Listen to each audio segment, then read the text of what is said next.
अमित शाह को आप एक बार पार्लियामेंट में बोलते हुए सुनिए। आपको लगेगा भैया इस इंसान ने तो संविधान की किताब को घोलकर ही पी लिया है। पर मुझे अब थोड़ा डाउट होता है। मुझे ऐसा लगता है कि आर्टिकल 356 वाला पन्ना उस किताब में फटा रह गया था। तभी तो अमित शाह को पता ही नहीं है कि आर्टिकल 356 का कब और किन परिस्थितियों में इस्तेमाल करना है। अगर पता होता तो ऐसे ही थोड़ी पश्चिम बंगाल में हिंदुओं का नरसंहार हो रहा होता। या मोदी और शाह फेयर फेयर खेलना चाहते, फेयर गेम, नो चीटिंग। क्या समस्या है अमित शाह जी आपको पश्चिम बंगाल में राष्ट्रपति शासन लागू करने में?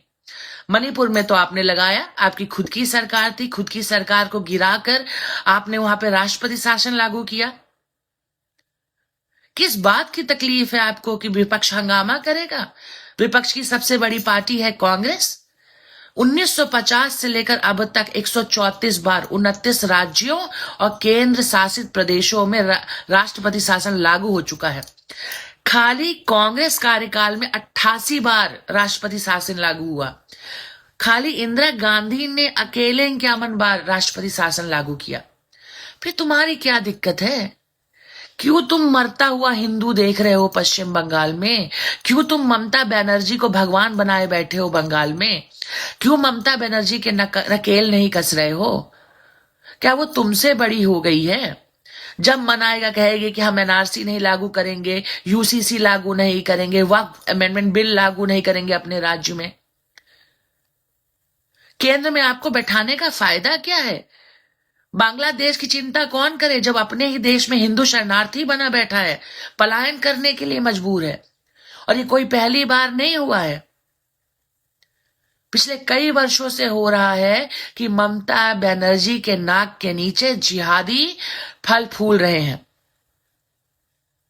वोट बैंक की राजनीति के चलते ऊपर से ममता बनर्जी हमें काफिर बुला रही है।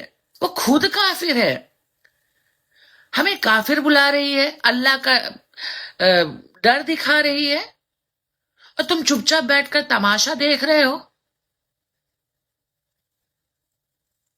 मैं तो नहीं कह सकती कि भाई आप चूड़ियां पहन लो, क्योंकि मैं एक औरत हूं, मैं चूड़ियां पहनती हूं, और चूड़ियां पहनना किसी कमजोरी की निशानी नहीं है।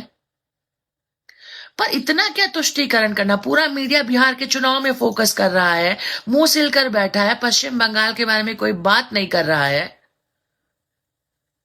एक नया इस्लामिक देश बनेगा ये भारत, और बहुत जल्द बनेगा अगर हमारे नेता ऐसे ही दोंगले रहेंगे तो।